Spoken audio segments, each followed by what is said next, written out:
News has recently circulated that Retro Studios was set to create a new Zelda game. While this retro game never saw the light of day and got beyond pre-production, its concept art has been revealed. Sammy Hall, the artist responsible, began revealing his art from the scrap Zelda project. The original article is from Eurogamer, but let's read over the Zelda Dungeon article. Links to both will be in the description down below. For any Zelda fans who have a love for origin stories and amazing artwork, this one is for you. Back in 2011, series creator Shigeru Miyamoto discussed the possibility of Retro Studios, the Texas-based developer best known for the Metroid Prime series, working with Nintendo on a game in the Zelda series. These statements, combined with existing rumors that the studio was already working on a Zelda title, have since fueled fans' desire to see Retro's take on The Legend of Zelda. Over a year ago, Sammy Hall, a pre-production artist who has worked on games such as Metroid Prime 3 Corruption and Donkey Kong Country Returns, began sharing concept artwork from what he claimed was a cancelled Zelda project that never went beyond pre-production. This artwork, which recently began circulating around the internet, reveals more of the story behind Retro Studios' involvement with the Zelda series. Between 2005 and 2008, Hall was contracted to Retro Studios and began developing artwork for an origin story of the Master Sword set within the downfall timeline of Ocarina of Time. Surprisingly, the main character in the story is not the legendary hero Link as one might expect, but Sheik. This is not the same Sheik who was a disguise for Princess Zelda, mind you, but the last male Shiekah. After the loss of his people, he finds himself alone and begins a journey which ends with his transformation into the legendary blade. In the shadows, however, the Dark Gerudo are preparing for the birth of Ganon. Now, there's a few things in this that are of note, but before we get into that, let's look at the story concept.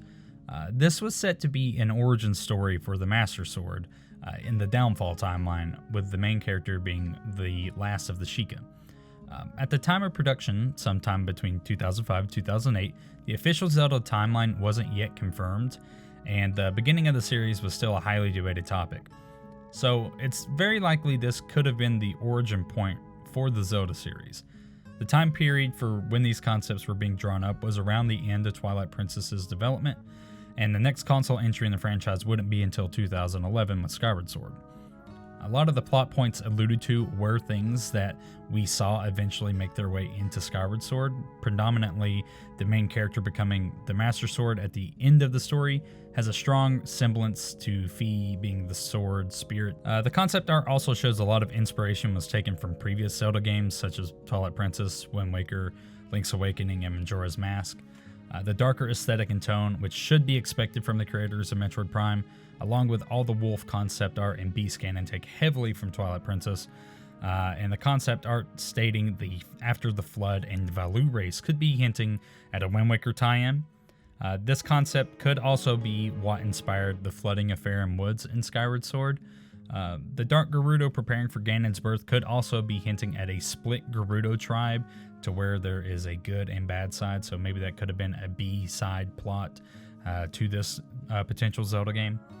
There's a ton of callbacks to previous Zelda titles, but I highly suggest you guys check out all the concept art on Sammy Hall's ArtStation page. Hey, Tyler from the future here. It turns out actually that the pages and the art for this Zelda concept have been taken down, and they're no longer available for you to view. You can still see some from just Google Images, and I'm sure somebody has saved all of them somewhere out there, but I think it's very interesting to note that these were taken down and that they're no longer available for people to see. So maybe that lends some credibility into these, and that some of this stuff might potentially have some life left into it. I don't know, just wanted to throw that in there, that these are not available to look at anymore on Sammy Hall's ArtStation page, but you can still find them through some means on the internet. I'm sure if you just type in Sammy Hall Zelda concept, you'll get a fair amount of it. At least that's how I got most of them anyways. But yeah, back to the video.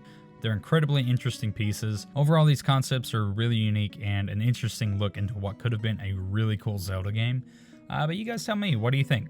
Would you like to see a Zelda game in this style? I think this weird approach to a Zelda game could be really fun and open up a lot of opportunities for the Zelda series in general. Yeah, but with that said, thanks so much for watching my subpar shitty content, guys. Like this video only if you liked it, dislike it if you disliked it. Be sure to subscribe if you would like to see more Zelda content from me, and make sure that you follow me on all of my socials. Links will be down in the description below, but until next time, I'll see you in the next one.